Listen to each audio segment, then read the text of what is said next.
We are living through what many are calling the definitive era of artificial intelligence, yet very few of us actually know what to think about it. We're caught between breathless hype and apocalyptic dread. To understand where we are going, we first have to recognize that AI isn't just another app or a new gadget. It is a technology of everything. Unlike the steam engine or even the internet, which revolutionized specific sectors, AI is a general-purpose technology that targets the very core of human endeavor, intelligence and decision-making. As we look toward the next decade, there are three distinct paths, three possible futures that our society might take. The first path is what some experts call business as usual, or the doldrums. In this scenario, AI is essentially a better version of Excel. It becomes a powerful tool that helps us write emails faster, organize data more efficiently, and maybe automate some customer service roles. But it doesn't fundamentally rewrite the rules of the economy. In this future, the massive productivity gains we're hoping for end up being marginal. Perhaps the energy costs of running these massive models remain too high, or the hallucination problems in AI never quite get solved, preventing it from taking over critical tasks. In this version of the world, life feels mostly the same, just a bit more automated, and the wealth generated by these tools continues to flow into the same corporate pockets without triggering a social revolution. But there is a second, much more radical path, the era of abundance and displacement. This is the future where AI actually works, as promised. Imagine a world where the cost of intelligence and the cost of energy both trend towards zero. If you can automate not just manual labor, but cognitive labor, coding, legal analysis, medical diagnostics, creative design, you break the historical link between human work and economic value. On one hand, this is the ultimate dream of humanity, a post-scarcity society where work is optional and basic needs are met by the sheer efficiency of autonomous systems. However, the transition to this world is what many call the valley of death. If we lose 40% of middle-class jobs in the next 5 to 10 years, but the systems for redistributing that new wealth, like universal basic income, aren't in place yet, we face a period of unprecedented social unrest. We would be living in a world that is technically wealthier than ever, but where millions of people feel economically irrelevant.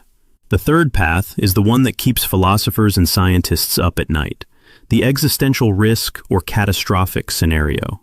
This isn't just about robots rising up, it's about the loss of human agency. It's a world where AI-driven surveillance becomes so perfect that dissent becomes impossible, or where autonomous weapon systems make warfare instantaneous and uncontrollable.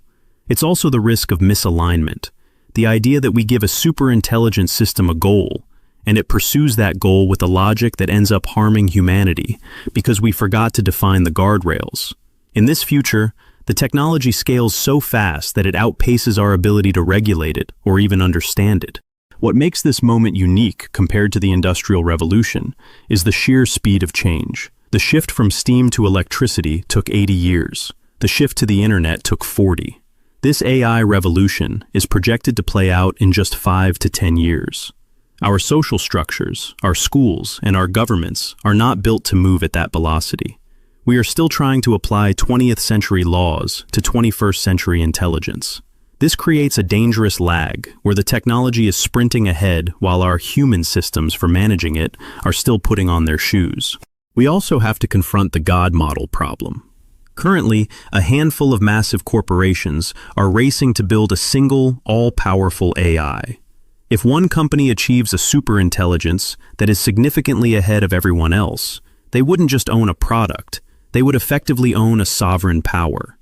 This raises a fundamental question of digital democracy.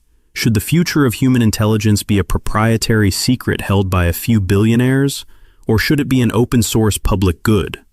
If we choose the path of closed, concentrated power, we are essentially betting that those few leaders will always act in the best interest of 8 billion people. So which of these futures will we choose?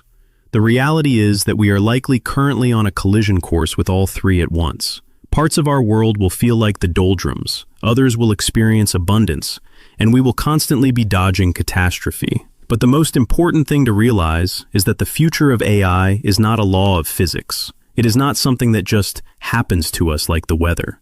It is a series of choices. We need to move past the binary of being pro-tech or anti-tech. Instead, we need to be pro-human. This means demanding transparency in how these models are trained and deployed.